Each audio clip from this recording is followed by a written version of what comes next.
por las dudas. Muchas gracias, profesora. De nada. Profe, ¿ahora me escucha? Ahora sí te escucho excelente.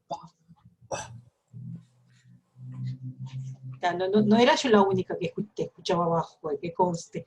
No, no, sí, sí, no sé qué le pasa al micrófono este que va. Bueno, ¿encaramos?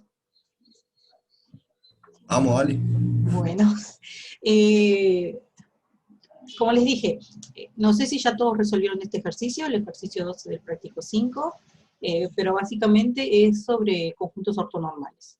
Les da ciertas condiciones, es un ejercicio teórico, por eso lo elegí, en general trato de resolver más ejercicios teóricos en estas reuniones, aunque después algunos más concretos hacemos. Pero bueno, ¿cuál es la idea? Es un espacio vectorial con producto interno sobre los reales, este resultado vale sobre los reales, y les da una cierta información. Tienen una base del espacio B que cumple que cuando toman cualquier vector del espacio, o sea, cualquier W de B, saben que su norma al cuadrado, mejor dicho, inducida por el producto interno, está dada solo en términos de las potencias de los coeficientes al cuadrado. Básicamente es lo que dice, que si el vector W se escribe como suma de los BI con coeficientes A sub I, recuerden, B1, Bn es una base, por lo tanto los A sub I son únicos, es la única forma de escribir los W, entonces el producto interno entre estos dos, entre cualquier par de... la norma inducida de cualquier vector de mi espacio está dada por los coeficientes al cuadrado, entonces esto garantiza que la base con la cual empezaron a trabajar es una base ortonormal. ¿Ok? Entonces la pregunta es, bueno, ¿cómo uno prueba que esta base es ortonormal? La base obviamente ya es, porque empezamos con una base, la pregunta es por qué los vectores son ortogonales entre sí y por qué tienen norma 1. Es decir, la condición que está dada en el ejercicio les permite probar estas dos afirmaciones. Lo de que la norma es 1 es muy sencillo, basta agarrar cualquier vector de la base y por ser un elemento de la base, la única forma de escribirlo como combinación lineal de los elementos de la base es que todos los coeficientes sean 0, salvo el que le corresponde al vector, el cual es 1. Entonces, si hay un único coeficiente y es 1, un único coeficiente no nulo y es 1, entonces eso automáticamente, usando la información que tienen, les dice que la norma es 1. O sea, están tomando una base de vectores de norma 1. Entonces lo que está faltando es ver que son ortogonales. Para ver que son ortogonales, lo que tienen que ver es que el producto interno de BI con BJ es 0 cuando I es distinto de J. Entonces acá hay que hacer algún truquito, porque la información que uno tiene es, solo uno sabe calcular el producto interno de un vector por sí mismo. Esa es la información que nos da. Entonces, ¿de qué manera voy a calcular el producto interno de BI con BJ? Bueno, me voy a agarrar de que puedo construir un vector W que sea BI más BJ, o sea, elijo dos vectores cualesquiera de mi base, diferentes, o sea, el I y el J son distintos, y ese va a ser mi W al cual le voy a aplicar la información que yo sé. O sea, yo sé que el producto interno de W con W me tiene que dar la suma de los coeficientes del vector en la base al cuadrado. O sea, ¿cuáles son los coeficientes A sub I de mi vector W? Mi vector W solo tiene dos términos no nulos, que son el que corresponde a tomar el vector BI y el que corresponde al tomar el vector BJ. O sea, el A sub I es 1, el A sub J es 1, y todos los demás coeficientes son 0. Esa es la forma de escribir el W como combinación lineal de la base, justamente ya está escrito como combinación lineal de la base. Entonces, si esos son mis únicos dos coeficientes, cuando aplicamos la información que nos da el ejercicio, saben que el producto interno del vector W con sí mismo me tiene que dar la suma de esos coeficientes al cuadrado. 1 más 1, 2, que es lo que dice ahí. Por lo tanto, 2 es el producto interno de BI más J por BI más J. ¿Y ahora qué vamos a hacer? Nada, ahora vamos a aplicar las propiedades que tiene el producto interno. O sea, recuerden que el producto interno se comporta bien con la suma, en cualquiera de las dos componentes, en la primera o en la segunda. Por lo tanto, este producto se puede reescribir como el producto interno de 4 términos. Sería BI por BI, más BI por BJ, más BJ por BI, más BJ por BJ. Es lo que pongo acá a continuación. Ahí estoy usando la propiedad de linealidad en cada una de las dos variables. Y ahora voy a usar la información que ya probamos anteriormente, que la norma de BI es 1, y obviamente la norma de BJ también es 1, y estoy usando otra cosa acá. ¿Qué estoy usando? A ver si se dan cuenta, porque los unos es por lo que acabo de decir, porque la norma de BI es 1 y la norma de BJ es 1, pero ¿qué estoy usando para poder decir que los otros dos términos me quedan 2 veces el producto interno de BI por BJ? Porque si son en un espacio, ¿cómo se llama? R espacio vectorial, como es este caso, al no ser complejos, vos, BI BJ, la norma de la norma no, el producto interno de BI BJ es igual al producto interno de BJ BI. Exactamente. Recuerden que cuando están en general la propiedad no vale, uno tiene que, cuando da vuelta, tiene que conjugar, pero como estamos trabajando sobre los reales, al cambiar las variables, en lugar de calcular el producto interno de BJ con BI, calculamos el producto interno de BI con BJ, esos son iguales cuando estamos trabajando con un espacio vectorial real. Exactamente lo que acaban de explicar. Por eso es que aparece el 2. Entonces, conclusión de esta igualdad que tenemos. Si tenemos que 2 tiene que ser igual a 1 más 2 veces el producto interno de BI con BJ más 1, tenemos que el producto interno de BI por BJ debe de ser 0. Y eso termina de probar lo que queríamos, porque acá tomamos el I y el J cualquier par de índices diferentes. Entonces, por un lado tenemos que todos tienen norma 1 y además son todos ortogonales. Conclusión, la base es ortonormal. ¿Ok? Y ahí termina el ejercicio. El ejercicio que usa básicamente las propiedades de producto interno nada más, y obviamente lo que acaban de decir, que estamos trabajando sobre los reales. Si no, acá no sería cierto.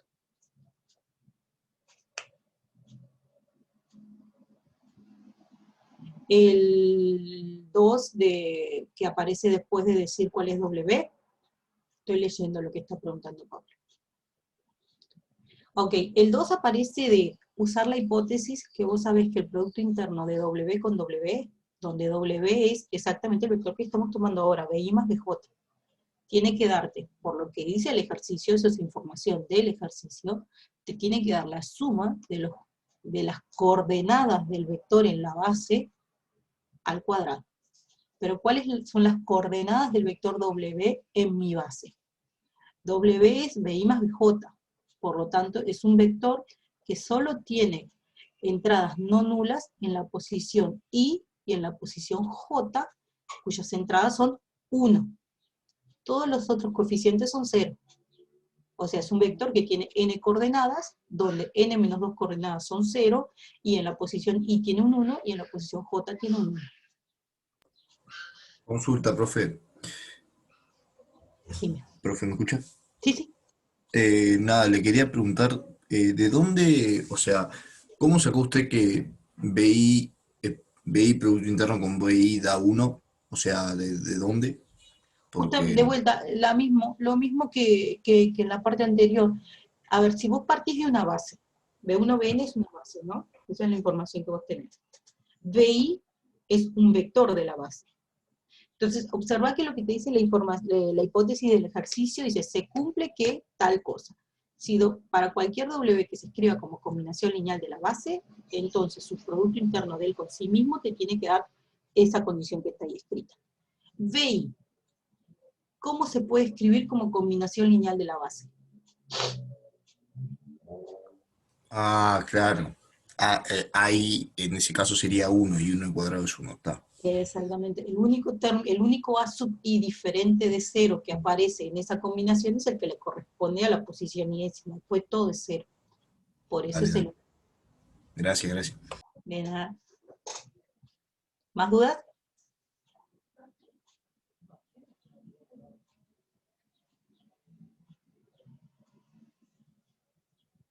Bien, muy bien. Bueno, esto era lo que quería contar de este ejercicio. Como ven, es un ejercicio teórico y que usa la noción de tanto de ortogonalidad como de ortonormalidad, las dos cosas, ortogonal y de normal. ¿Okay? Bueno, tengamos en mente estos conceptos para seguir trabajando con la noción de ortogonalidad. Ahora lo que vamos a hacer es repasar cómo se construyen los conjuntos ortogonales, y después a partir de esa construcción vamos a ver cómo era que se definía la proyección ortogonal. Y bueno, básicamente las propiedades más importantes que tiene tanto la proyección como los conjuntos ortogonales. Como el complemento ortogonal. Entonces, ¿en qué condiciones vamos a trabajar para hablar de complemento ortogonal? Un espacio vectorial con producto interno, nada más. Necesitamos tener B, un espacio vectorial que tenga un producto interno, ya sea real o complejo. Acá no tenemos ninguna restricción sobre cuál es el cuerpo. Y para hablar de complemento ortogonal tampoco tenemos ninguna restricción con respecto a los objetos con los cuales vamos a estar trabajando. O sea, uno puede definir el complemento ortogonal de cualquier conjunto. ¿Ok? No le pido nada al A para poder definir su complemento, salvo que sea un conjunto. No tiene por qué tener estructura lineal, no tiene por qué tener nada. ¿Ok? Entonces definimos el complemento ortogonal de un conjunto, A, que lo llamamos ahí, como los vectores que están en mi espacio vectorial que son ortogonales con todos los vectores de A. O sea, A va a ser un conjunto que va a tener una cierta cantidad de vectores, y lo que le pido al complemento ortogonal es, bueno, voy a mirar en B qué vectores de ahí son ortogonales con todos los de mi conjunto A. Y eso es lo que voy a llamar el complemento ortogonal. ¿Ok? Primera propiedad importante que tiene este conjunto: aunque A sea solo un conjunto, que no le hayamos pedido ninguna propiedad adicional, el complemento ortogonal siempre va a ser un subespacio. Siempre. ¿Ok? No importa si A es un vector, es la unión de dos vectores, la unión de tres vectores, la unión de un subespacio con un vector, no importa. El complemento sí me va a dar un subespacio. Un ejemplo muy sencillito para repasar un poquito los conceptos, que ya obviamente ya lo saben, ya están trabajando con ellos, pero solo para refrescar un poco. Pensemos en R3 con el producto interno usual, y consideremos el conjunto que tiene un único vector. Entonces nos estamos preguntando qué vectores del espacio son perpendiculares o son ortogonales con todos los vectores de A. Si A tiene un solo elemento, o sea, estamos preguntando qué vectores del espacio son ortogonales con este único vector. Bueno, el producto interno usual, todos saben, obvio, que en R3 es multiplicar las coordenadas y luego sumar. Entonces, en definitiva, el complemento ortogonal me está dando un conjunto de R3 que tiene que satisfacer la ecuación x más y más z igual a 0. ¿Qué es este conjunto? ¿Qué objeto de R3 es? ¿Qué objeto geométrico que han trabajado es este conjunto? Exactamente, un plano. Es un plano. El plano que tiene por ecuación x más y más z igual a 0. Y como saben, los planos por el origen son subespacios, lo cual verifica la proposición anterior. El complemento nos quedó un subespacio. Porque tiene dimensión 2,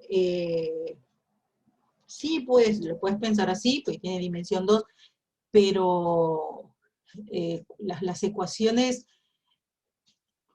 cualquier conjunto que satisfaga una ecuación lineal en las variables, te va a quedar una única ecuación, ¿no? Te va a quedar un plano.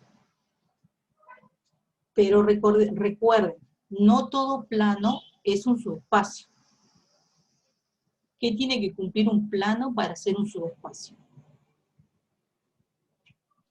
El 0 esté en el conjunto, el vector nulo esté en el conjunto. O sea, x y 0 tiene que ser igual a x y z tiene que ser igual a 0 para que sea subespacio. Exactamente. El origen tiene que pertenecer al conjunto. O sea, no todo plano es un subespacio. Los subespacios son todos los planos que pasan por el origen, como dijeron. Exactamente. Y todos, por definición de complemento ortogonal, sabemos que el vector nulo es ortogonal a cualquier otro, entonces el vector nulo siempre va a estar en el complemento ortogonal. Por lo tanto, esa condición está dada. Entonces, tenemos que este objeto, que tiene que ser un subespacio, y sabemos que el origen tiene que estar, como dicen, por dimensión, tiene que tener dimensión 2, entonces tiene que ser un plano que pase por el origen. Esas son informaciones que ustedes tienen que les puede ayudar a la hora de verificar que están haciendo bien las cosas. Recuerden que el origen siempre tiene que estar en el objeto que están hallando porque son subespacios. Acá está todo bien, el plano este pasa por el origen, o sea que no estamos contradiciendo nada, vamos bien. ¿Ok? Perfecto. Este es un ejemplo muy, muy sencillo de complemento ortogonal. Otras propiedades importantes del complemento ortogonal que les ayudan para poder encontrar el complemento ortogonal. Si uno tiene una base del espacio BS, ahora, cuidado, esta propiedad sí vale cuando están trabajando con subespacios. Ya no tiene sentido cuando hablo de conjuntos. Voy a encontrar una caracterización para el complemento ortogonal de S, pero ahora estoy pidiendo que S sea un subespacio de B. ¿Por qué? Porque necesito hablar de base. Ya no me alcanza a tener un conjunto, porque en conjuntos no tenemos la noción de base. Entonces, por eso necesito que mi conjunto S ahora sea un subespacio. Ya tenemos un subespacio, tenemos una base del subespacio S. Entonces, lo que dice este resultado es que para poder encontrar los vectores del complemento ortogonal, basta con ver qué vectores son ortogonales a los elementos de la base. O sea, uno en un subespacio tiene infinitos vectores. A priori uno tendría que resolver infinitas ecuaciones para poder encontrar a todos los vectores ortogonales con los elementos de S. Bueno, acá te dice que no, que basta con resolver una cantidad finita de ecuaciones. ¿Cuántas ecuaciones? Tantas como la dimensión del subespacio S tenga. Okay, acá tenemos R ecuaciones para resolver, y a partir de las soluciones a esas R ecuaciones se encuentra el complemento ortogonal. ¿Ok? ¿Todos se acuerdan de este resultado? Sí. Ok. Bueno, este resultado se puede aplicar de forma inmediata en este ejemplo. Supongo que tienen un subespacio que está generado por dos vectores, subespacio de R3, y de vuelta queremos calcular el complemento ortogonal de S. Observen que los vectores que estoy considerando forman una base, o sea, son linealmente independientes. Que son generadores es por definición, porque estoy tomando S como el subespacio generado por el 1,0,1 y el 0,1,1. Además son LI, entonces son una base.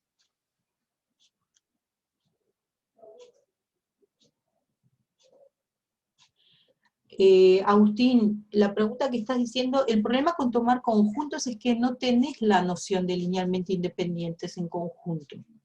Porque vos en un conjunto vos no tenés la propiedad de que si sumas dos vectores, esos vectores te caen en el subconjunto. Ese es el problema. Yo te puedo dar un conjunto cualquiera con una cantidad finita de puntos que no tenga ninguna propiedad adicional. Y ahí no puedes hablar de base, porque para poder hablar de base o de conjuntos LI necesitas poder garantizar una condición que viva en el conjunto.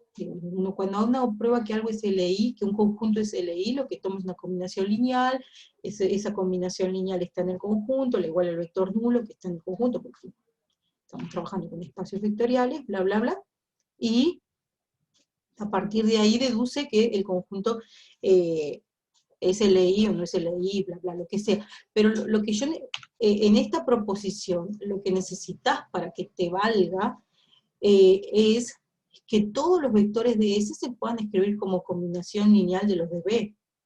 Pero si vos no tenés estructura aditiva, estructura lineal en tu subconjunto, en tu conjunto, vos no podés probar que si vos tenés un conjunto LI metido adentro, la condición que sea ortogonal con ese conjunto LI implique que tiene que ser ortogonal con todos.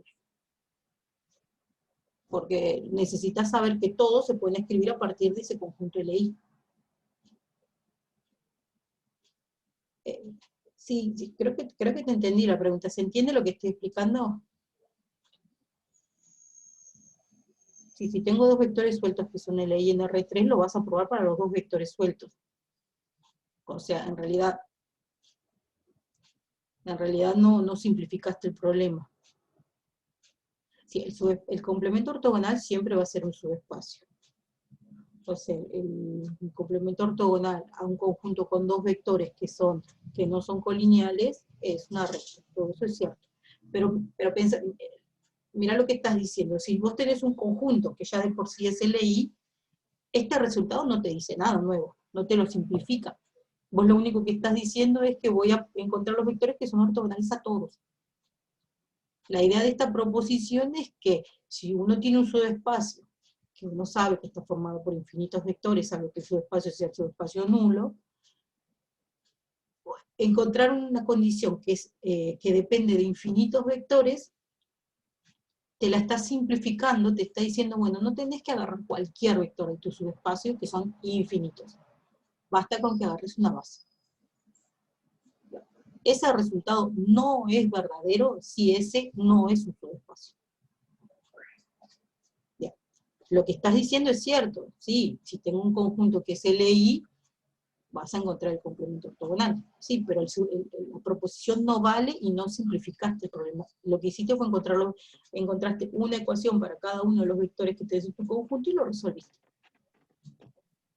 ¿Cómo es? Yo decía, por ejemplo, hay un ejercicio que es un plano, pero corrido del lugar del origen, o sea, ya no sería subespacio, que está en R3, y haciendo eso que te digo, como ese plano está corrido del lugar, como que podés agarrar tres vectores que estén en el plano y que sean LI entre sí. Entonces, tenés que, o sea, usando eso, tenés que la dimensión del complemento ortogonal va a ser 0, porque tenés tres vectores LI y al hallar, es como hallar el complemento ortogonal de un subespacio de dimensión 3 en R3, que te queda a dimensión 0. Ese tipo de razonamiento sí lo puedes hacer. Pero no es exactamente lo que dice la proposición, ¿no?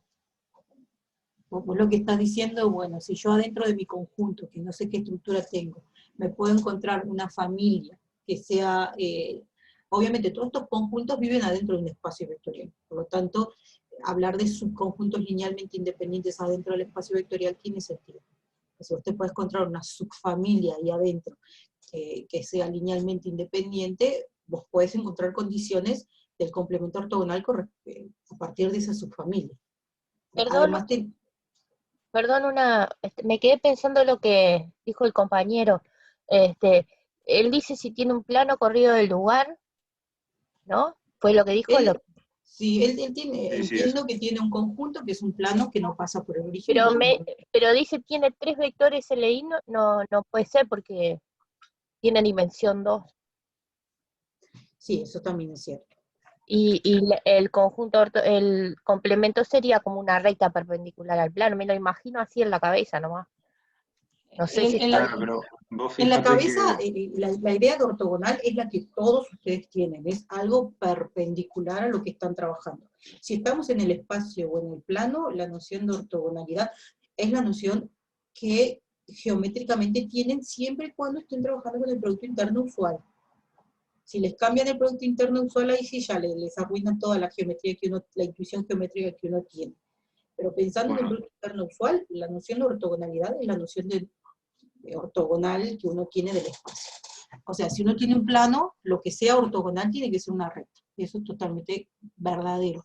¿Cuál es la diferencia? Es que esa recta va a pasar por el origen, para que sea un subespacio. Eso es la única observación que uno tiene que hacer en ese ejercicio. No, lo que decía es que los vectores los estás tomando desde el origen, no lo estás tomando desde el plano.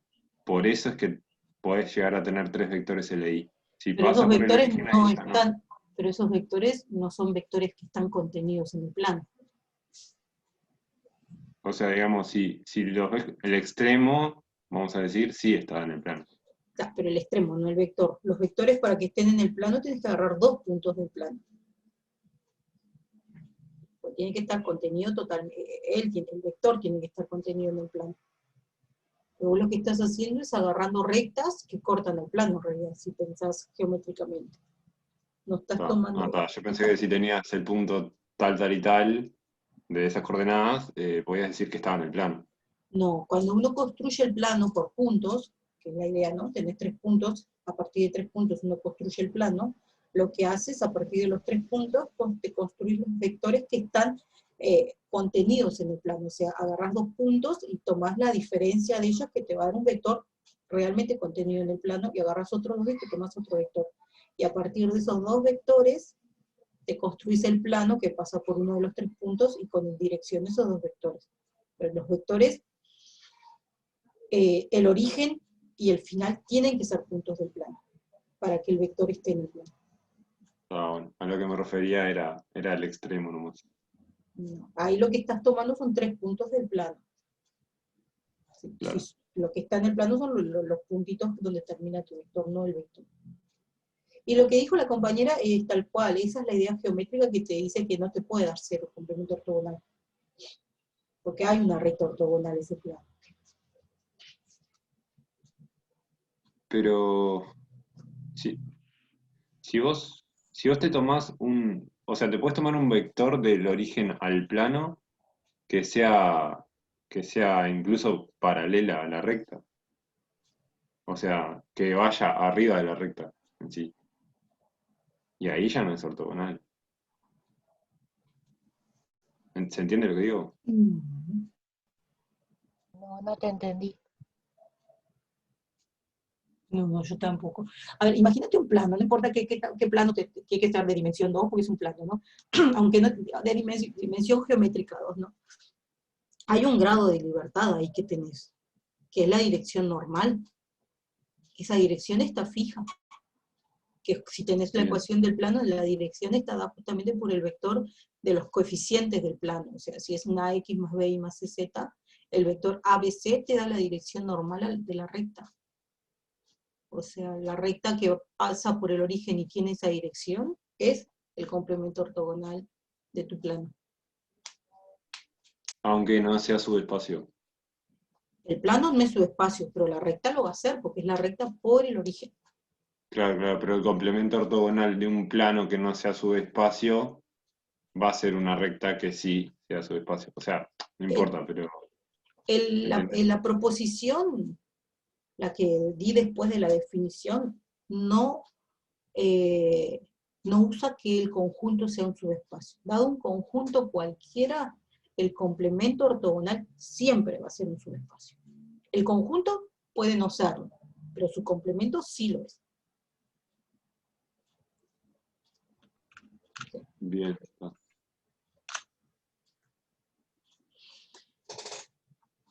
Okay. Entonces, retomando el ejercicio, acá teníamos una base particular, que es la 101 y la 011, y de vuelta lo que estuvimos comentando, para que sea un vector ortogonal a todos los elementos de S, basta por la proposición esta que sea ortogonal a los dos elementos de la base. Por lo tanto, ya estamos en R3, esto es un subespacio de dimensión 2, entonces su complemento va a ser justamente, como también estuvimos mencionando, una recta. ¿Qué recta? La recta que pasa por el origen y tiene la dirección 1, 1, menos 1. No tienen por qué interpretar geométricamente lo que es el complemento ortogonal, solo que en estos casos muy particulares ya sabemos que los subespacios de dimensión 1 en R3 cuáles son, los subespacios de dimensión 2 cuáles son.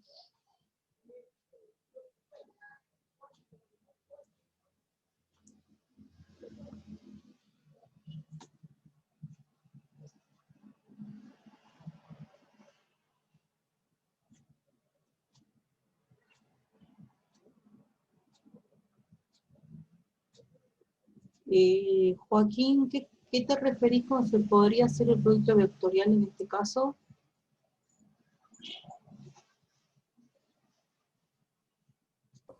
Pero el producto vectorial no vimos todavía, ¿o sí? Supongo que se refiere en R3 al producto vectorial en Sí, sí, R3. o sea, el que sabemos de Gal 1, pero... Sí, supongo que por ahí venía la pregunta, no sé, porque no le entendí tampoco. A ver, Joaquín, ahí estás tratando de encontrar el complemento usando la geometría que vos conocés del espacio. Como sabés que el subespacio, el complemento ortogonal de este subespacio tiene que ser una recta, que tiene que ser perpendicular al plano S, podés usar la información de geometría que conoces para calcular la dirección normal. Podés, siempre y cuando estés trabajando con el producto interno usual. que es la parte de geometría que ustedes vieron en el curso anterior. Si les cambian el producto interno, ya la intuición geométrica que ustedes tenían no funciona. A priori no funciona, y en particular no habría un producto vectorial relacionado con el producto escalar y todas esas cosas. Pero en estos casos muy sencillos, podrían usar la idea que tienen geométrica del problema. Pero igual usando el producto escalar es muy fácil, ¿no?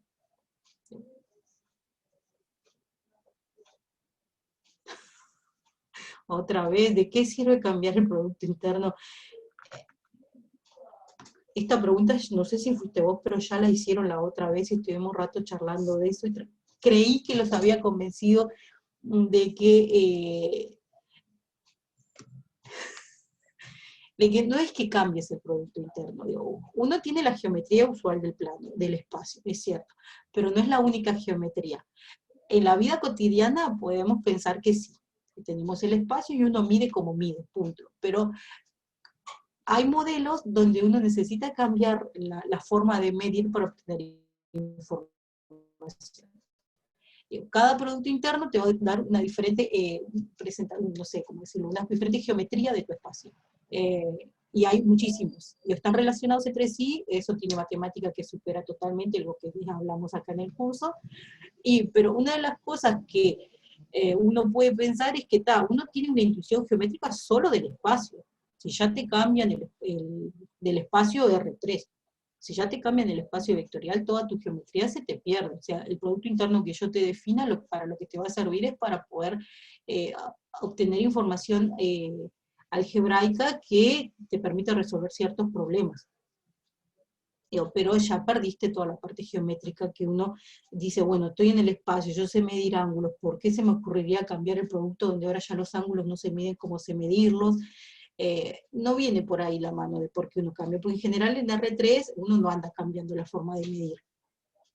Los ejercicios sí, porque pues son ejercicios, pero las generalizaciones vienen por otro lado.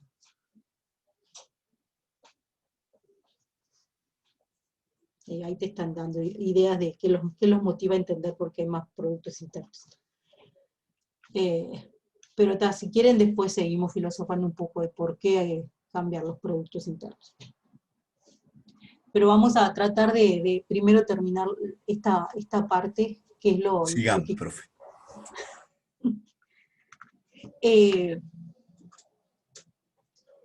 ¿Qué resultado importante, realmente importante, tiene el complemento ortogonal? El complemento ortogonal, siempre y cuando estemos trabajando con subespacios, acá sí, lo que estamos viendo es para subespacios.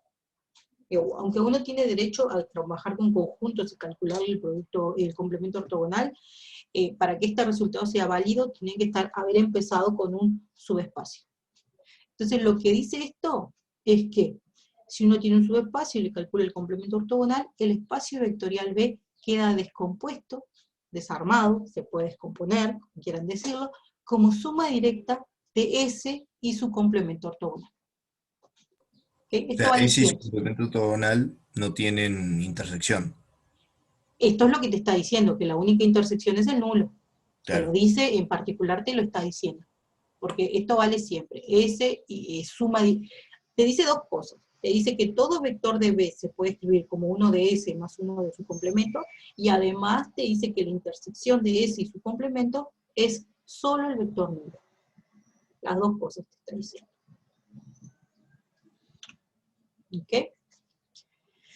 Y para terminar con la parte de complemento ortogonal, las principales propiedades que uno tiene, que están en el práctico para probar, supongo que ya las vieron, pero vamos a recordarlas. Se dividen básicamente en dos grupos de propiedades. Las primeras, que valen para conjuntos, o sea, si tienen dos conjuntos, A y B, dos subconjuntos del espacio vectorial B, entonces tienen ciertas relaciones. La primera es que si A está contenido en B, entonces el complemento ortogonal como que invierte la inclusión. Si A está incluido en B, el complemento ortogonal de B está incluido en el complemento ortogonal de A. Esa es la primera. La otra es que si uno calcula el complemento ortogonal de A, es lo mismo que, primero, tomar el subespacio generado por A, y luego calcularle el complemento ortogonal. Y la otra es que si uno toma el conjunto A, le calcula el complemento ortogonal, y le vuelve a calcular el complemento ortogonal, A tiene que estar contenido en ese complemento ortogonal del complemento ortogonal de A. Estas son las tres propiedades que valen cuando no le pedís nada a los conjuntos A y B. Sí, valen siempre. Ahora, si además tenés otra información, que los dos, en lugar de ser conjuntos, son subespacios,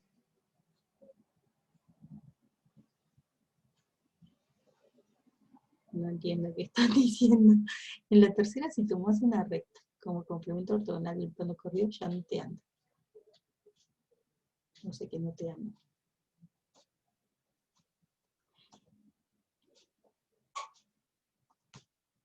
Si A es un plano que no pasa por el origen, el complemento ortogonal de ese plano te va a dar una recta y el complemento de la recta te va a dar el plano.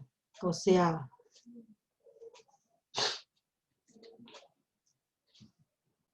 no sé. Bueno, después lo pensamos. Déjenme, si son subespacios. ¿Qué? No sé. Ya entendí. Bueno, ahora vuelvo. Si S y W son subespacios, en realidad la inclusión pasa a ser un igual. En realidad, tomar doble complemento, volvés al original, al subespacio original. El complemento de la suma es la intersección de los complementos, y el complemento de la intersección es la unión de los complementos. Eso es lo que está, son las propiedades que está pasando. A ver si entendí bien lo que está diciendo Agustín, que me parece que tiene razón en la propiedad 3, de tomar solo subconjunto. Si tengo un subconjunto de mi espacio vectorial, supongamos que es R3, que es lo que está pensando, y que mi subconjunto sea un plano que no pase por el origen. Si tomo ese plano que no pasa por el origen, y le calculo su complemento ortogonal, me va a dar la recta ortogonal que pasa por el origen. Y si le calculo el complemento ortogonal a esa recta, me va a dar un plano que es paralelo al original, pero que pasa por el origen. Por lo tanto, el conjunto, la A original nos queda dentro del complemento del complemento. ¿Qué es lo que está mal ahí? ¿Es eso, no?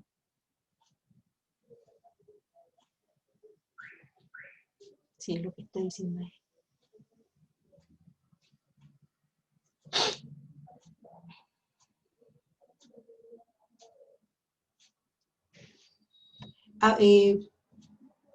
Agustín está diciendo que la propiedad que pusimos, la 3, de conjuntos, no es cierta.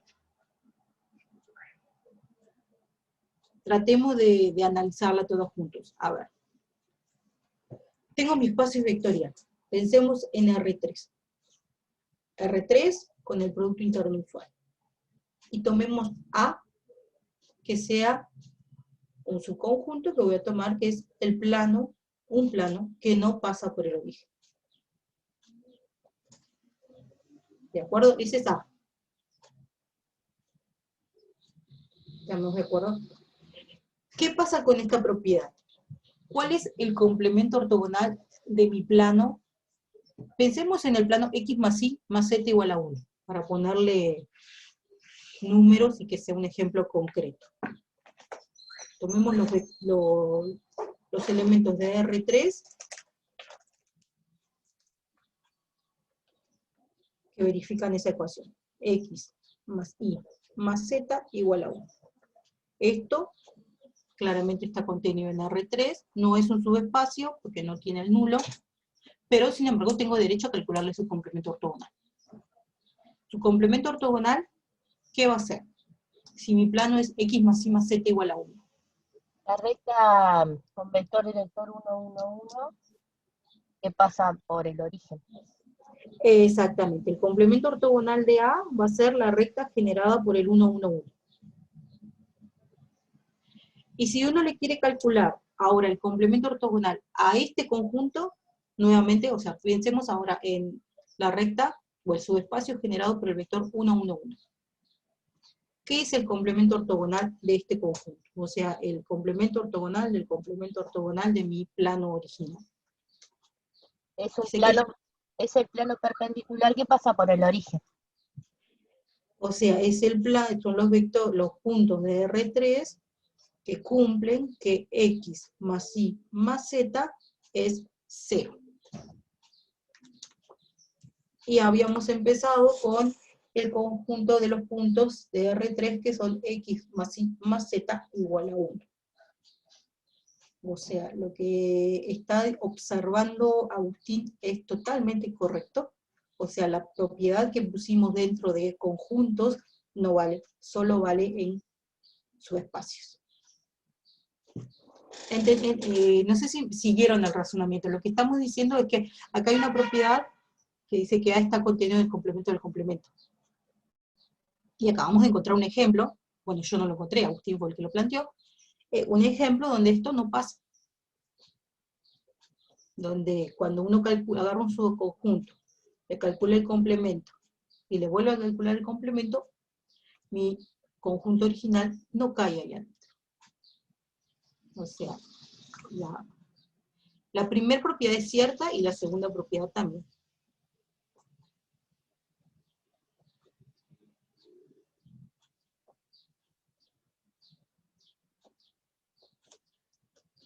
Entonces esa propiedad no es cierta, ¿no? No.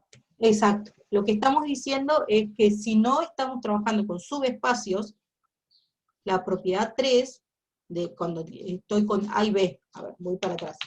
No, me parece que esa propiedad sí se cumple. Lo que pasa es que el complemento ortogonal del plano corrido del lugar no es una recta, es el nulo. Entonces, cuando vos haces complemento ortogonal del nulo, digamos, porque es el complemento ortogonal del anterior, te queda todo R3, y tiene sentido que un plano esté contenido en R3. Pensemos con cómo estás razonando vos.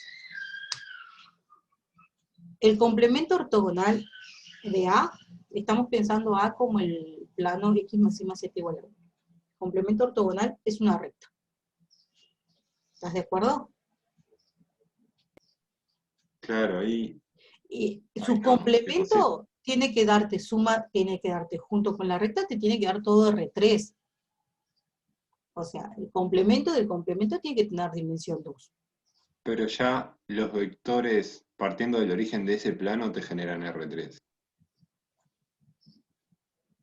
Un plano tiene dimensión 2 siempre. Sí, ya sé, pero como que, a ver si me explico. Los vectores los medí del origen, y como si el plano está corrido del origen, esos vectores te van a generar R3, como que no podés medir dimensión de un subconjunto, ¿sí? De un No, de subespacio. un subconjunto no, estoy de acuerdo, totalmente. No estoy Por eso midiendo dimensiones de un subconjunto, estoy midiendo la dimensión de un subespacio. A ver, Y como el plano corrido del lugar no es subespacio, no podés decir que ese plano tiene dimensión 2. no lo puedo decir, estoy totalmente de acuerdo, pero sí, a ver. Soy horrible escribiendo acá, pero...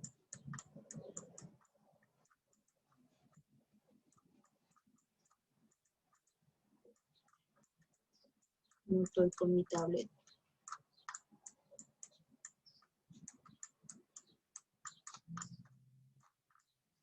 Este es A, X más Y más Z igual a 1. A son los vectores en R3 que son ortogonales a todos los de acá. Si quieren, esto se los puede escribir como los vectores de la forma X, Y, 1, menos X, menos Y. Por decir algo. Déjenme mirar a ver si...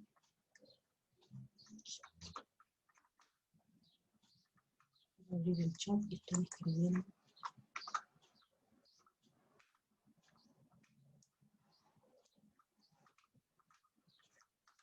Sí, digo, lo de las dimensiones estamos totalmente de acuerdo. Yo no estoy pensando A como... Estoy pensando que A geométricamente es un plano, nada más. ¿Cuál es el complemento ortogonal de este conjunto? Esa es la pregunta. De hecho, lo que debemos de estar calculando mal es el complemento ortogonal. En cierto sentido. ¿Qué cosas son ortogonales con esto? Entonces tenemos que hacer ese genérico del plano S con uno genérico y sacarle las condiciones para que dé 0 con el producto interno usual. Uh-huh. Exacto. Vamos a ponerle a este, yo qué sé, x', y', y'. Estos tienen que ser ortogonales, pues, con un ABC, por ejemplo. Este producto interno, vamos a usar tu notación. A, B, 1, qué horrible. Desde que volví a la escuela. Entonces, no, necesito mi tablet, no estoy en mi oficina. Se entiende, profe, tranqui. Entonces tenés que AX más BI más Z tiene que ser lo mismo que A más B por Z. Esto tiene que valer para todo A y B en R.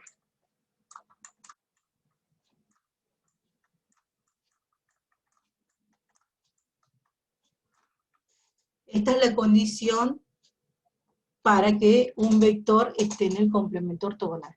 O sea, tiene que cumplir esta condición para todo A y B en R, perdón. Y bueno, ahora tenemos que ver qué condiciones podemos decir.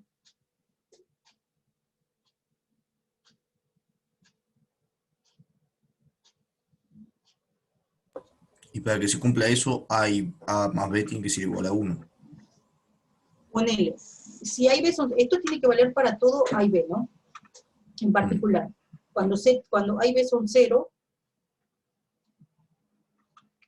¿no? Porque puedo tomarme A y B 0 y Z me va a quedar el vector que estoy tomando de conjunto A va a ser el vector 0, 0, 1. Esto me está diciendo que ¿qué cosa? La coordenada Z tiene que ser 0. Eso es lo primero. Eso estoy razonándolo con ustedes. Si tomo este caso, entonces Z es 0. Ya tengo una condición. Perdón, profesora, me perdí cuando puso el Z acá de este lado, del lado izquierdo, y del otro lado A más B por Z. ¿Qué? ¿Te perdiste ahí? Sí, porque hace vamos a decir una porque en realidad me queda X por A, Y por B, y me queda Z por 1 menos A menos B. Sí. Y nada, lo único que hice fue el menos A menos B, lo pasé para el otro lado, para que me quedara todo con signos sumando, nada más. ¿Y el Z por qué queda de este lado? Porque es por 1. Por 1, es 1 menos A menos B. Bien, ahora. No, yo sé que estoy escribiendo horrible, que parezco que tengo 4 años. No, perdón.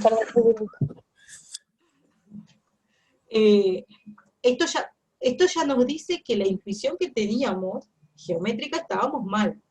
Porque nos está diciendo que Z tiene que ser 0 para estar en el complemento ortogonal.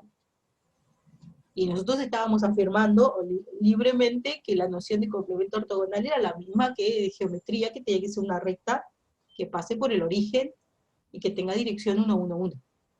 O sea, de entrada nuestra intuición estaba mal. Ahora, para que esto tenga sentido y para que la propiedad 3 esté bien, lo que tenemos que terminar de probar, ahora vamos a seguir, es que esto me tiene que dar el origen, nada más. Sí. Porque si no, no hay forma de que mi conjunto A esté contenido en el complemento ortogonal. El complemento, para que eso, que es algo que no es un subespacio, que está dentro de R3, esté contenido en un subespacio, en el único subespacio que va a estar contenido es R3. Entonces tenemos que probar que para alguna y B tenemos que deducir que X e Y son 0. Sigamos. Ya sabemos que Z tiene que ser 0. O sea, mi ecuación es AX más BI tiene que ser 0 para todo A y para todo B. Si A es igual a B.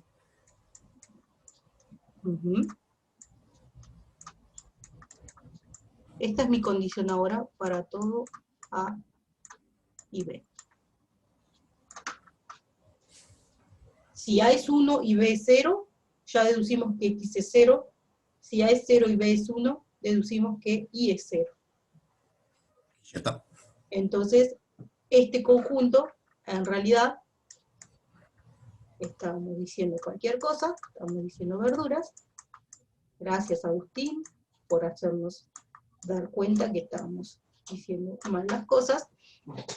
Este conjunto es el conjunto nulo. Entonces, obviamente la propiedad está bien, lo que está mal es lo que nosotros estamos pensando, porque la propiedad se prueba y supongo que si lo hicieron lo pudieron probar. Pero lo que estábamos pensando mal es la idea geométrica que uno tiene de ortogonalidad. Acá nos está diciendo que si no estamos trabajando con subespacios, nuestra intuición geométrica se va al tacho. No la podemos usar.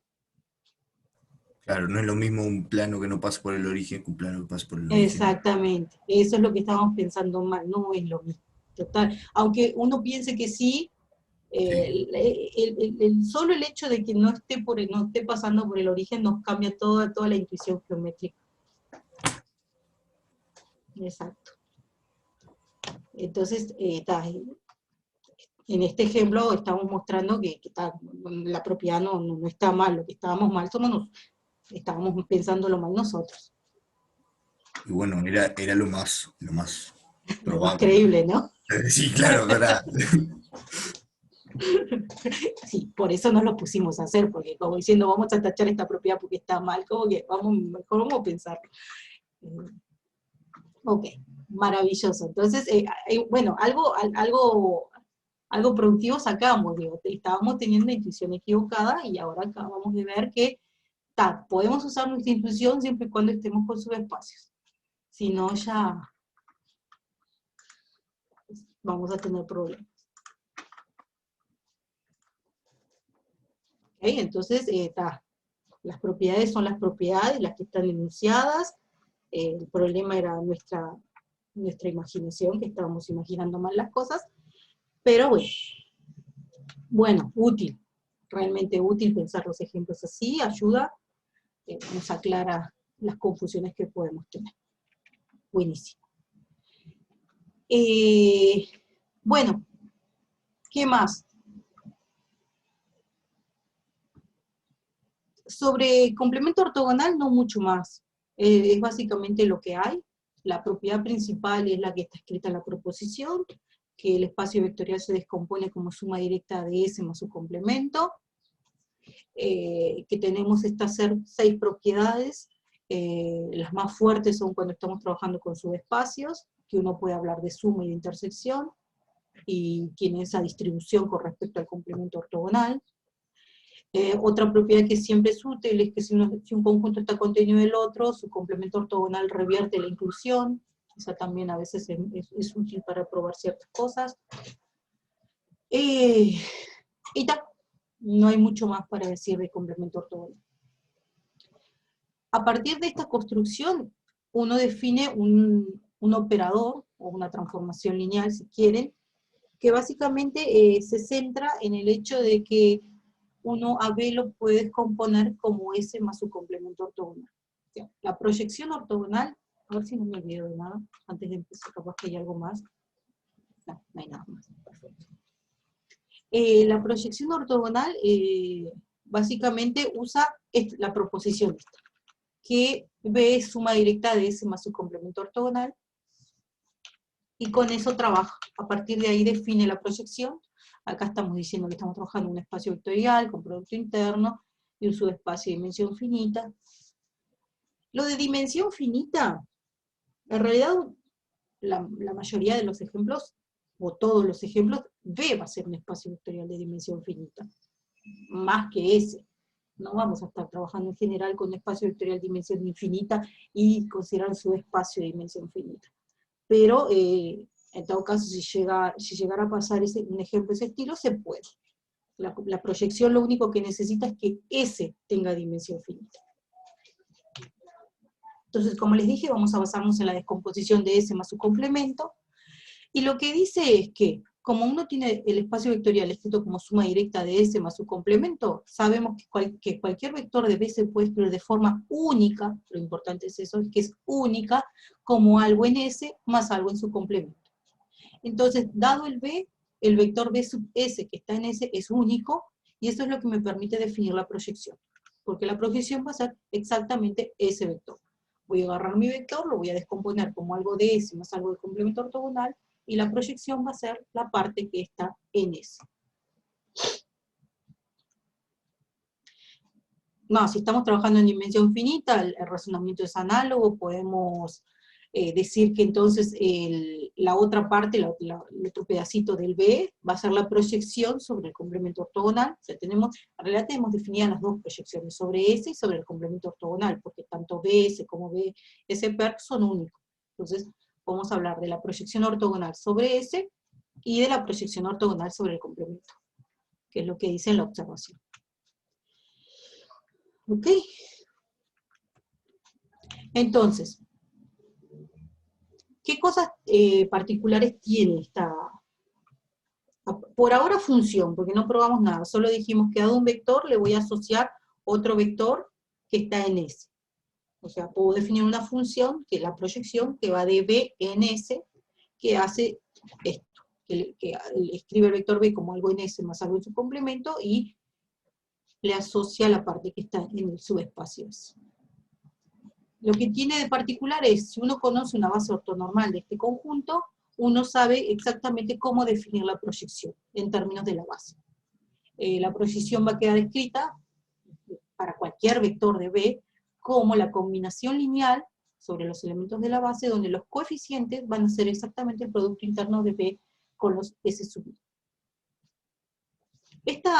Este resultado se deduce básicamente de la noción de base ortonormal, de las propiedades que uno tenía cuando hablamos de base ortonormal. Una de las propiedades justamente nos decía que si uno tiene una base ortonormal del espacio vectorial, cualquier vector de mi espacio se va a poder escribir como combinación lineal de los elementos de la base, donde los coeficientes son justamente el producto interno de B con los elementos de la base ortonormal. Eso es lo que usa básicamente para probar este resultado. Lo que hace es dar una base de S, la completa a una base de B, a una base ortonormal de B, y a partir de ahí usa la propiedad de la base ortonormal de B para deducir que la proyección se puede calcular de esa manera. Y en general uno lo que hace es, salvo casos muy sencillos, es usar esta construcción para calcular la proyección ortogonal. O sea, calcula una base ortonormal del subespacio, y luego que tiene la base ortonormal, hace esta operación para ver cuánto es la proyección de un vector sobre el conjunto S, sobre el subespacio S. Y el resultado, dentro de todos los más importantes de la proyección, que nos dice que si uno calcula la distancia de un vector cualquiera de mi espacio al subespacio S, esa distancia va a ser minimizada, o la mínima distancia esa la va a alcanzar cuando tomamos la proyección ortogonal sobre S. O sea, geométricamente, pensemos en R3, ahora estamos trabajando con subespacios, que ese sea un plano por el origen, y nos preguntamos, y agarramos un punto cualquiera de mi espacio, y calculamos la distancia de ese punto a cualquier punto de mi plano. La distancia va a ser justamente la norma inducida por el producto interno usual en R3. Entonces, lo que me dice es que si yo calculo la proyección ortogonal de ese vector en el plano, ese vector va a ser el que está más cerca de mi vector original en ese. O sea, es el que minimiza esta norma. Eso es lo que dice este teorema. No sé si queda claro. Ok, qué bueno. Bueno, es lo que dice la observación. La proyección es el vector que mejor aproxima B en S, es decir, que hace mínima la norma de B menos S. lo que traté de explicarles recién. Propiedades. ¿Qué propiedades tenemos de la proyección? Bueno, las evidentes, si yo proyecto algo que está en S, me da el propio elemento, o sea, P restringida al subespacio S es la identidad. Si agarro algo que está en el complemento ortogonal y lo proyecto en S, me da 0. La norma de cualquier vector, la norma al cuadrado, se puede escribir como la norma cuadrada de la proyección en S más la norma al cuadrado de la proyección en S par. Es una propiedad muy bonita que simplifica el cálculo de normas. La norma de la proyección de B siempre es menor o igual que la norma de B, eso se deduce del resultado anterior. O sea que, perdón, profesora, la proyección ortogonal va a tener valores propios 0 y 1. Sí, Porque exactamente. Cuando está en el espacio, vamos a decir, en el subespacio, tiene que dar el mismo vector multiplicado por 1, y cuando no está, tiene que dar cualquier vector multiplicado por 0. Exactamente, excelente razonamiento, sí, tal cual. Tal cual. O sea, si lo que te está diciendo es que la proyección es diagonalizable, con valores propios 1 y 0, donde el subespacio propio asociado al 0 va a ser el complemento ortogonal, y el subespacio propio asociado al 1 va a ser el S. Eso es lo que podés deducir de las dos propiedades estas, y del hecho de que B se escribe como suma directa de S más el complemento. O sea,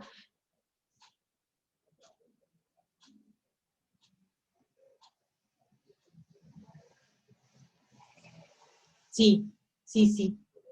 O sea, lo que te está diciendo es que si agarrás un vector de S, los vectores de S son vectores propios asociados al 0. Digo, al 0, al 1. ¿Por qué? Porque P sub S de S es S. O sea, te está diciendo que S está contenido en el subespacio propio asociado al 1. Por otro lado, si agarras un vector del complemento ortogonal, sabes que su proyección te da 0. Por lo tanto, sabes que ese vector está en el núcleo de la proyección, que es el subespacio propio asociado al 0. Entonces tenés que S está contenido en su espacio propio asociado al 1, y ese per está contenido en su espacio propio asociado al 0. Eso es lo que estaba diciendo la compañera. Lo que no sabemos todavía es que es una transformación lineal. Digo, pero es cierto, uno puede probar que la proyección es una transformación lineal de B en B, por lo tanto podemos pensar, es un operador, y podemos pensar, preguntarnos cuáles son sus valores propios.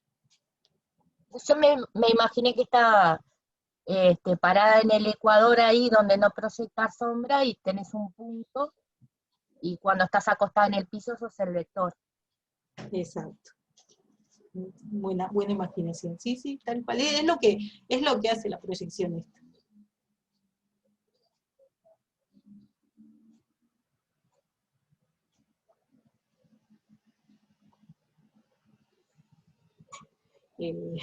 Bueno, no sé ahí que están hablando de coseno y seno, pero bueno, no sé. Ya ahí empezaron a divagar un poco, me parece. Pero bueno, estas son las principales propiedades de la proyección. Bueno, acá la última justamente, que es que uno tiene que probar que es una transformación lineal para después preguntarse si tiene valores propios. Y todos esos conceptos solo valen cuando uno trabaja con transformaciones lineales. A priori lo único que habíamos hecho era definir una función. Pero uno puede probar que realmente es una transformación lineal, y puede observar lo que dijo la compañera de las dos primeras propiedades. Exactamente. Y eso es lo central de proyección, sus propiedades, este resultado, el que acota, que es el que minimiza esa norma, la forma de calcular la proyección es usando bases ortonormales. Se podría pensar, Agustina pregunta si se puede pensar a P como una función que va de B en S. Se podría pensar, sí, como algo de B en S, porque ese es un subespacio, y los vectores que son del complemento ortogonal proyectan a 0. podés pensarlo. Lo que tiene de interesante de pensarla como un operador es que podemos usar las cosas que vimos de operadores. Digo, si la pensás como una transformación lineal de BNS, ya toda la parte de diagonalización, de short, toda esa información que uno tiene en la vuelta no lo puede usar. Digo, pero sí, podés pensar a la proyección como algo que, una transformación que va de BNS. Es totalmente válido justamente por la segunda propiedad, que lo que está en el complemento va para la cero.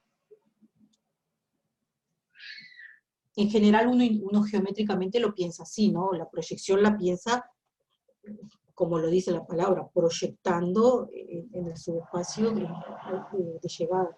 No lo piensa de vuelta como algo en todo el espacio. Pero bueno. A la hora depende en qué contexto estén, cómo les conviene trabajar, cualquiera de las dos formas son correctas. Lo que sí tiene de interesante cuando uno piensa, como dijimos, de BMB, es que tiene la noción de diagonalización, de valores propios, vectores propios, eso. Bueno, para finalizar, en los últimos minutitos que nos quedan, que ya nos fuimos por las ramas un montón de veces, veamos este ejemplo. Este ejemplo trata de unificar la parte del proceso de ortonormalización con la parte de complemento ortogonal, que es lo que vimos hoy.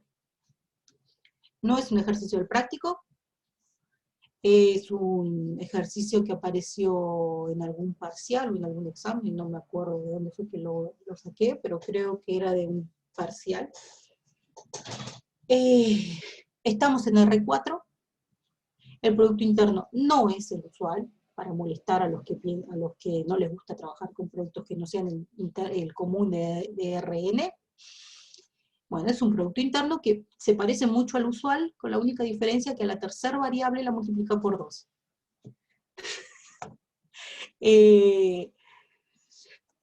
Está considerando un subespacio de R4 formado por 3 vectores, están enunciados ahí los 3 vectores, y el ejercicio tiene 2 partes. La primera, que es usando el proceso de ortonormalización de Gram-Schmidt, nos pide calcular una base ortonormal de S. S un conjunto con un subespacio de dimensión 3. Y la segunda nos pide que encontremos una base ortonormal del complemento ortogonal. Acá estamos trabajando con subespacios, o sea, ya sabemos que S tiene dimensión 3, es fácil ver que los 3 vectores son linealmente independientes, ¿no? Miren dónde están los ceros, y eso ya automáticamente les garantiza que son LI, y estoy definiendo ese como el subespacio generado por ellos, o sea que realmente forman una base. S tiene dimensión 3, por el teorema que vimos recién, B es un espacio de dimensión 4, entonces su complemento va a tener dimensión 1. Todos son subespacios, no hay problema, podemos trabajar bien ahí.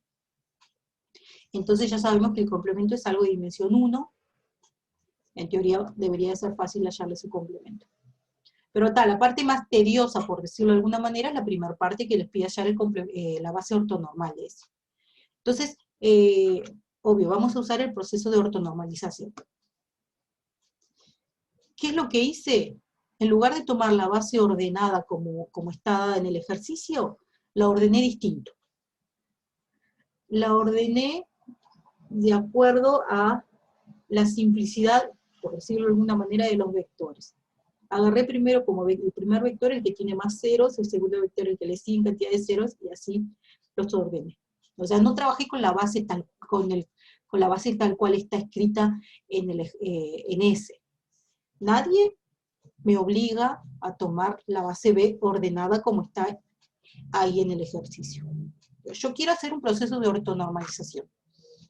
¿Se acuerdan que el proceso de ortonormalización empieza con una base y empieza a operar con respecto a esos vectores? Entonces yo tengo derecho a elegir el orden de mis vectores como mejor me convenga. Podría directamente haber dicho que mi base B era el vector 1, 0, 1, 0, 0, 1, 1, 1 y el 0, 0, 0, 1. Podría, y a partir de ahí trabajaría. Está todo bien. ¿Por qué elegí ordenarla de esta manera? Porque observen que es mucho más fácil trabajar con vectores cuanto más ceros tengan, ¿no? Para calcular los productos internos es mucho más sencillo porque se me van a ir un montón de términos. Entonces, elegí ordenar de la manera que me pareció que me iba a quedar más sencillo el cálculo. Ustedes pueden hacer eso. Ustedes pueden elegir la base en el orden que les quede, que les parezca que les va a quedar más sencillo el cálculo. No vienen ordenadas las bases fijas y no hay forma de volver a cambiar el orden porque no te lo permite, no sé, la letra. Nada te tranca a ordenar la base como quieras. Entonces, ordenemos la base así como la puse. Empiezo con el último vector, que es el que tiene más ceros, sigo con el primero y después pongo el que estaba en el segundo lugar. Entonces, con este orden, mi primer vector va a ser el 0001, y observen que ese vector ya tiene norma 1. Es muy fácil, ¿no? Calculan el producto del consigo mismo, usando la definición que está ahí arriba, y les da 1. Entonces, sigamos. El siguiente proceso, el siguiente vector en el proceso de ortonormalización, lo que me pide es agarrar tu segundo vector, que es el 1010. Restale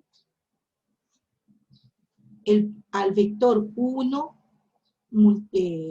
multiplicado por un coeficiente. Ese coeficiente, ¿cómo lo construíamos? Teníamos que calcular el producto interno del vector B2 con el 1 y dividir por la norma de 1 al cuadrado.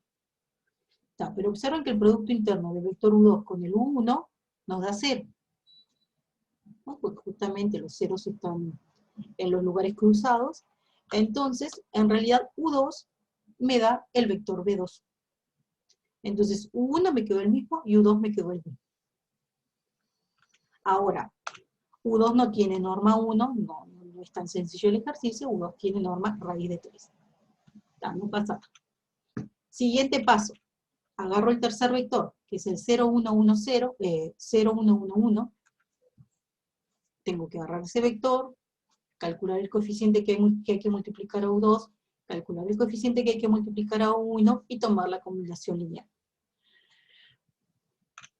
El coeficiente que hay que multiplicar al vector U2 es 2/3, y el coeficiente que hay que multiplicar al vector U1 es 1. ¿Me siguen?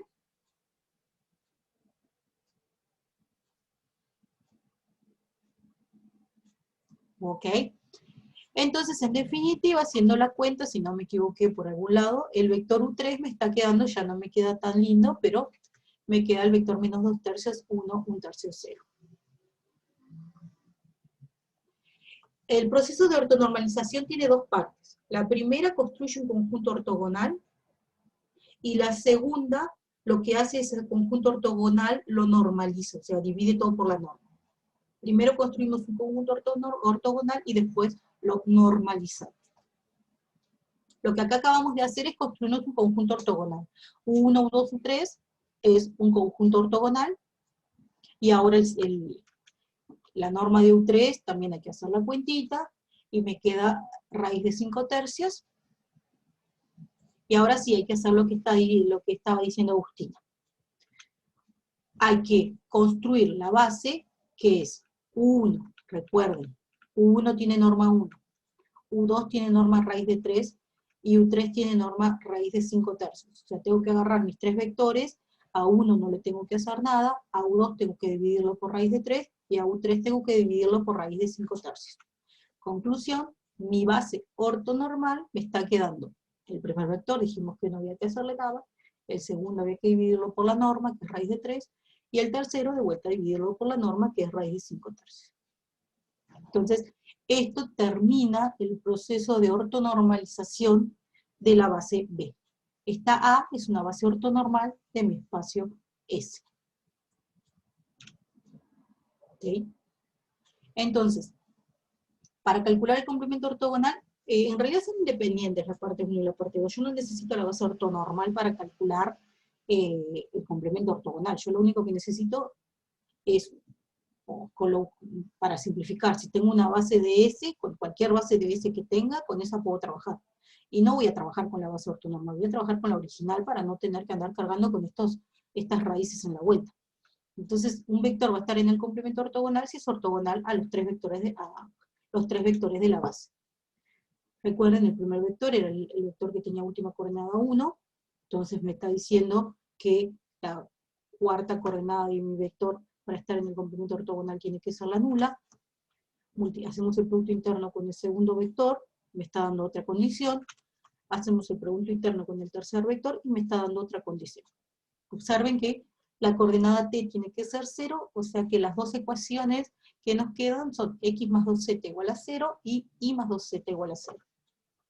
Conclusión, mi complemento ortogonal son los vectores del 4 que tienen coordenada t igual a 0, coordenada x igual a y igual a menos 2z. Es decir, ese es su espacio vectorial generado por el vector 2, 2, menos 1, 0. Como nos pedían una base ortonormal, este vector obviamente no tiene norma 1, le calculamos la norma, y su complemento ortogonal, entonces va a tener por base a ese vector. El 2, 2, menos 1, 0 dividido raíz de 10.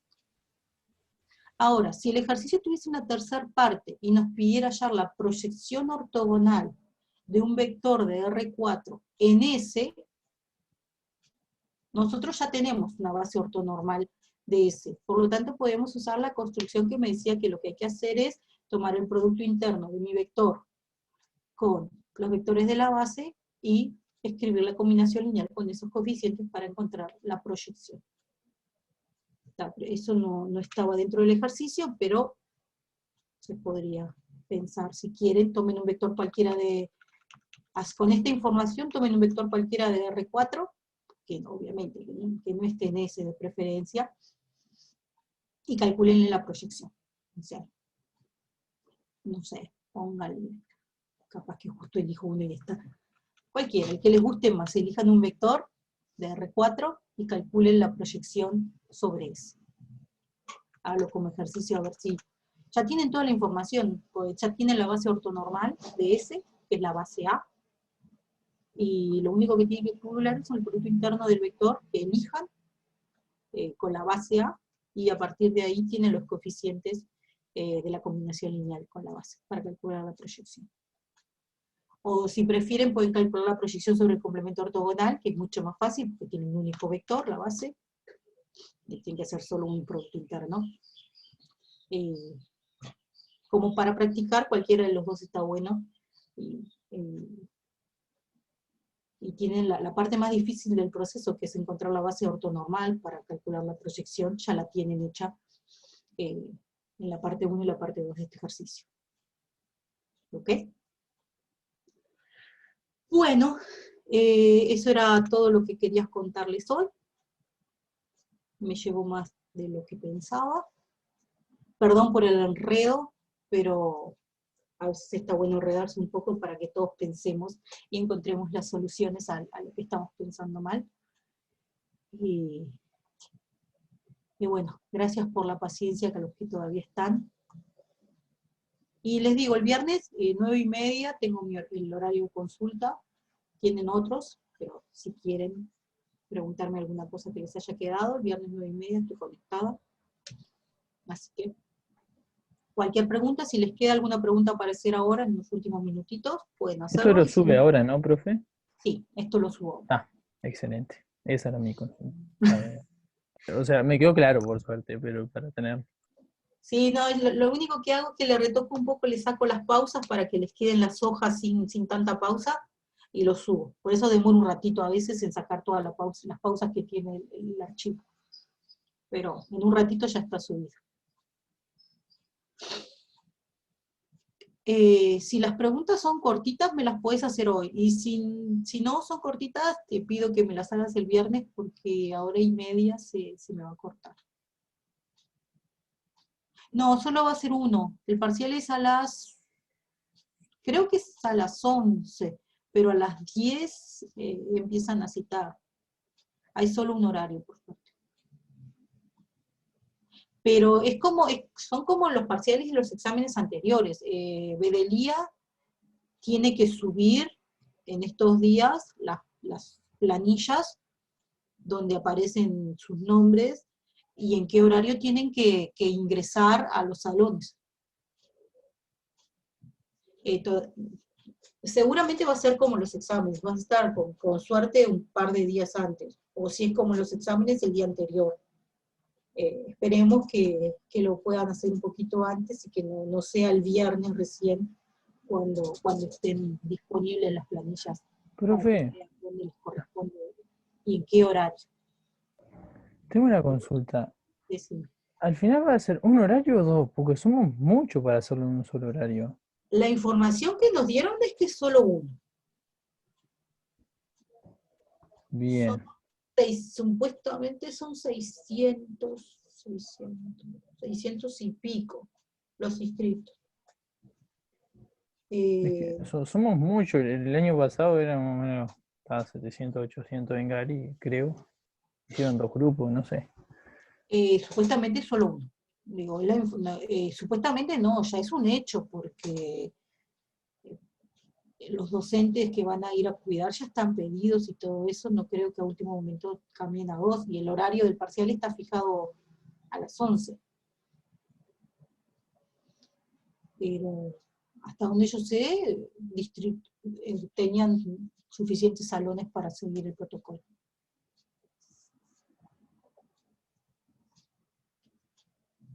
No puedo decirles más que eso porque yo no participo de esa parte del protocolo de la facultad.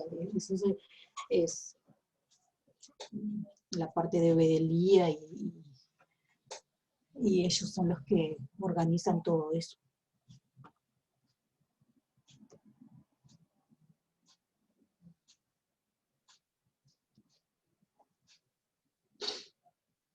¿Está? ¿Alguna otra pregunta? Muy bien. Bueno, estudien mucho. Si tienen dudas, el viernes pueden preguntarme. Y si no, nos vemos el sábado. Que pasen bien. No se estresen. Hagan el simulacro de parcial. Que está bueno y se parece al parcial mismo. Creo que el jueves va a estar habilitado, o sea que tómense su tiempo de mirarlo para que vean más o menos cómo va a ser el parcial. ¿Ok? Bueno, nos vemos. Chau, chau.